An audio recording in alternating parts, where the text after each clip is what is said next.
Okay, so this video is going to be about translations. So we're going to start off and we're going to draw the shape that we're very familiar with at this point, and we're going to keep on that triangle. So our first point was at 4 and 4.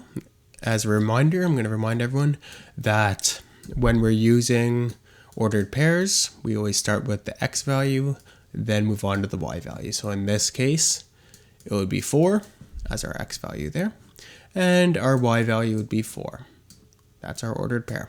And this point is going to be A. In this case, I'm going to label all the points because it will be a little bit easier once we need to move things. And our next value to follow along with our triangle from before is going to be our x value of 4 and our y value of 8. And I'm going to label that B because I'm going clockwise with my labeling. And my last point, my point C, will be at x value of 10 and y value of 4. Here we go. We have our C point. I'm going to draw it in so it's nice and tidy looking. Perfect. Okay, so this is where we're going to draw out a sticky note and we're going to talk about how to describe our translations.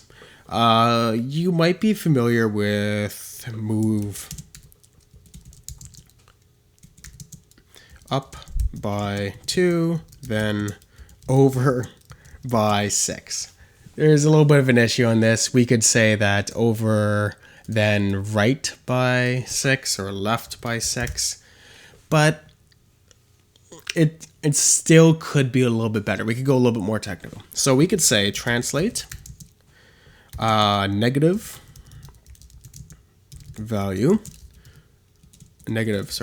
value of 4 and let's move it up a little bit. Positive y value of, let's make a slightly bigger move, 4. All right, I'm going to check my spelling. Translate a negative x value of 4 and a positive value of 4. So I made it a little bit tricky here. Keep in mind that this x value move translation is going to be a negative 4 and our x value move translation is going to be positive 4. Okay, so I left myself a note. Now I know which way to move things.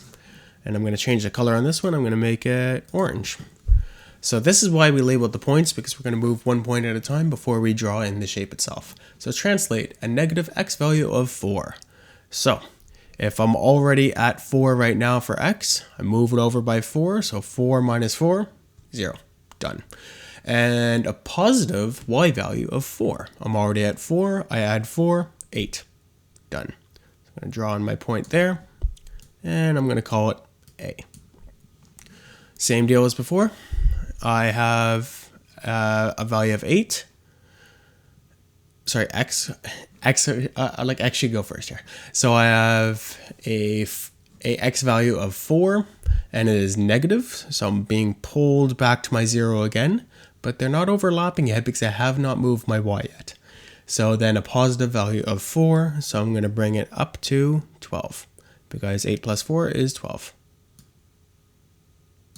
And that's my value B right there, my plot. And C, let's do this together. We have a negative x value of 4, so 10 minus 4 is 6. I plot that there, but I still need to move my y. And then a positive value of 4, so I'm going to land right about there. Hopefully that's correct, that lines up. Yeah, good.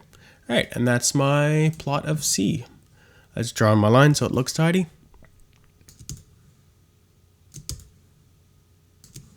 And that is a translation.